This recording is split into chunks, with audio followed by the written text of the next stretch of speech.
Monsieur Seyde, face au bouleversement auquel on est en train d'assister, face aux grandes mutations, vous parlez d'un grand changement du droit social et du droit du travail et de la création d'un nouveau droit qui serait lié à la subordination économique. Est-ce que vous pouvez nous en dire un peu plus?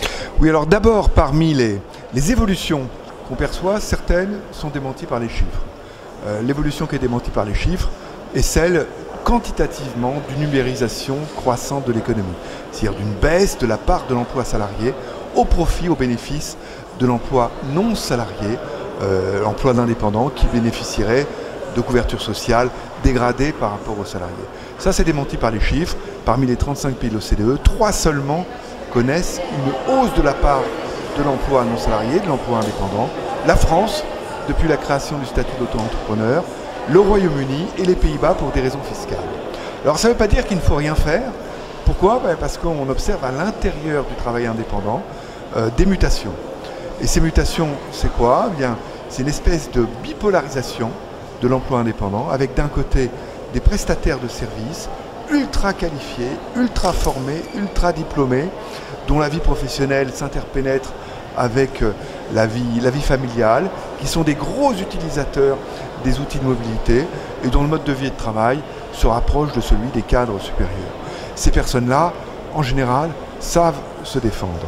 Par contre, à l'autre extrême, nous avons des prestataires de services qui, au contraire, sont peu qualifiés, peu formés et, pour beaucoup d'entre eux, sont amenés à voir leur emploi disparaître.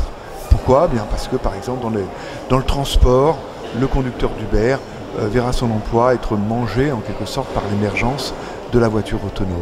Néanmoins, ces seconds types de travailleurs bénéficient de droits très inférieurs à ceux du salarié. Pourquoi? Bien, ils n'ont pas certains pans de la couverture sociale, ils ne bénéficient pas de l'assurance chômage. Notre nouveau président veut changer ça, il l'a dit pendant sa campagne, il l'a répété plusieurs fois, mais ils ne bénéficient pas aussi d'autres droits.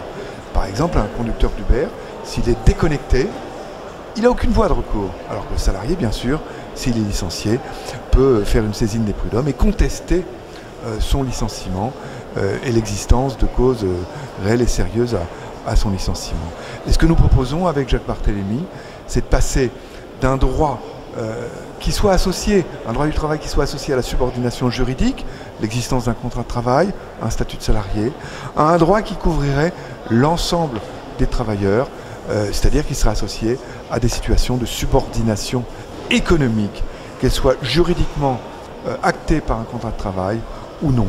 Et dans ce contexte, les indépendants bénéficieraient des mêmes droits que les salariés.